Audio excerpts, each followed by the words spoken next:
Hey everyone, my name is Jacob. Today, Apple released a bunch of new things at their event, a lot more than we were expecting, a lot more than I was expecting. And so today I thought I would go ahead and tell you all about that stuff. We're going to check it out. Now we have a lot to unpack, so let's get straight into it. Before we start though, I want to just tell you if you hear some really weird noises in the background, stuff is happening outside. I don't know what it is, and I don't know how to stop it. So hopefully you can't hear it, but you might be able to hear a little bit. But anyways, of course, let's go straight to Apple's website.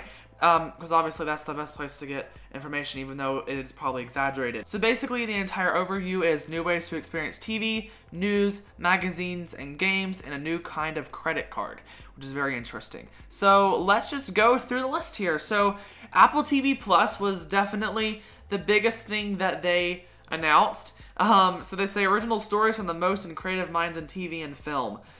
So let's learn a little bit more about that. So Apple TV Plus isn't coming until this fall, so you have some time to learn more about it. But basically, they're making their own TV shows and movies. That's what you really need to know. But a lot of the TV shows that they announced look extremely cool, and I'm super excited to watch them if I do.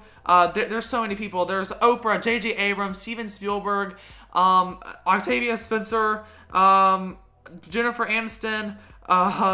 There's a lot of people. Steve Carell is in one of the shows, which I love The Office, so I love Steve Carell.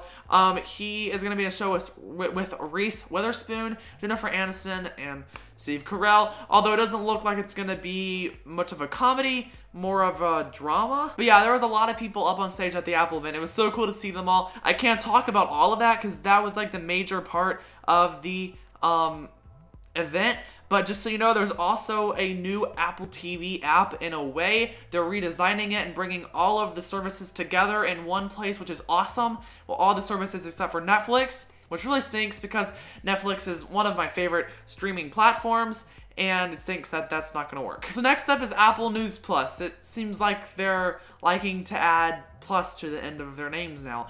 So I don't know. I'm not that excited about this compared to everything else because, you know, I don't really read the news that much. But that doesn't mean that others won't be excited about this. I'm sure there's thousands and millions of people that are going to be excited about this. So they added a magazines portion to Apple News, which is very nice. Like I said, I'm not like super into magazines and news, so it's not like I'm not going to be as enthusiastic as some people would be, but if you like that, that's great. And of course, newspapers are also a really big thing with that. They've added hundreds of magazines, so if you want to look at all of that, here they are on the side over here. These are just some of them. They're not all of them, but these are probably like the most popular ones.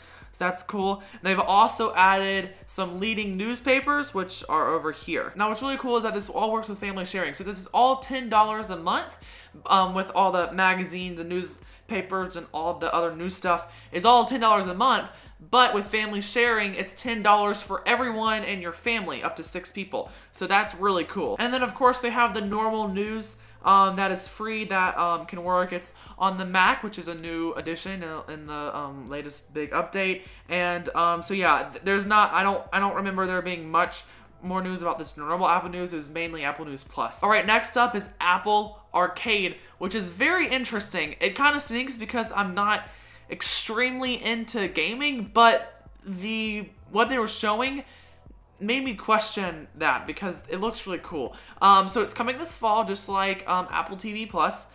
So let's take a look at it. They have over 100 new groundbreaking games for you to play. So what their main idea was for storytelling, not as much action and like killing people, which makes sense. It's more of a storytelling. Of course, there probably is going to be games geared towards that because, you know, it's for everyone, but their main goal with this was for storytelling and design and stuff like that. Now, what's really cool is that you can play these games on your Apple TV and on all of your other devices, your Mac, your iPad, and your iPhone. You can play them on all of them. Obviously not your Apple Watch, that would be dumb, but actually I wouldn't be surprised. It is all one subscription. There is no ads, no in-app purchasing. They said that you can jump from your phone, straight from your phone to your computer or to your TV or to your iPad, whatever you want. They didn't really demo that I remember, so I guess we'll see. This you can play it offline, anytime, anywhere, and this also works with family sharing, so that's cool. and they're committed to your privacy, of course. So here are some of the new games that are coming. If you want to go on Apple's website, you can see all of them. You can see the minds that created them, all that stuff. So that's cool. Like I said, this isn't coming until the fall, so they have your email address so you can be notified about it. So something else extremely interesting that I found interesting, at least, is Apple Card. So this is coming this summer, so you have to wait a little bit longer for that. But basically, this is a credit card, a physical credit card that works with Apple Pay. Now you can also use it on your phone, of course. And this is the coolest thing that I thought was the coolest thing that they announced. So let's take a look at it. It's a new kind of credit card created by Apple, not a bank. It represents all the things that Apple stands for, like simplicity, transparency, and privacy. It's the first card that actually encourages you to pay less interest. So here's the card itself, and what's really cool about this card is that there's no credit card number, no CVV number, no signature, nothing, because it's all handled with the online. And it's even harder for people to steal your money because they can't just take your card and buy stuff online now, because there's no credit card number and stuff on it. So they said that you'll know so much more about your spending at a glance. So if you see a charge that you don't recognize, you can see it on a map. So if you weren't in that place at the time, it wasn't you. Everything you buy gets a category and, of course, a color. So those show up in your spend summaries,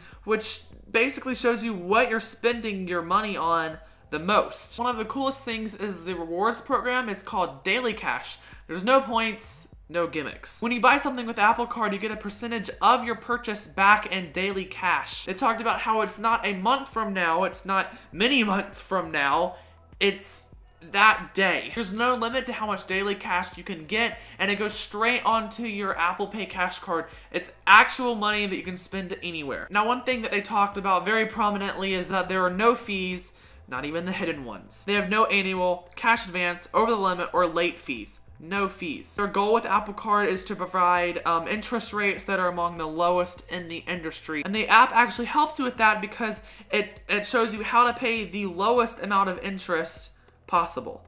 See, no interest charges. Of course, they talk about security and all that stuff. And one of the coolest things is the actual physical Apple Card. So if there's not a place that supports your phone, you can take out this actual card and use it there. And I'm acting like I'm holding a card. It's a titanium laser-etched Apple-designed credit card. And MasterCard is their global payment network, so you can use it all over the world. The bank that they're using is called Goldman Sachs.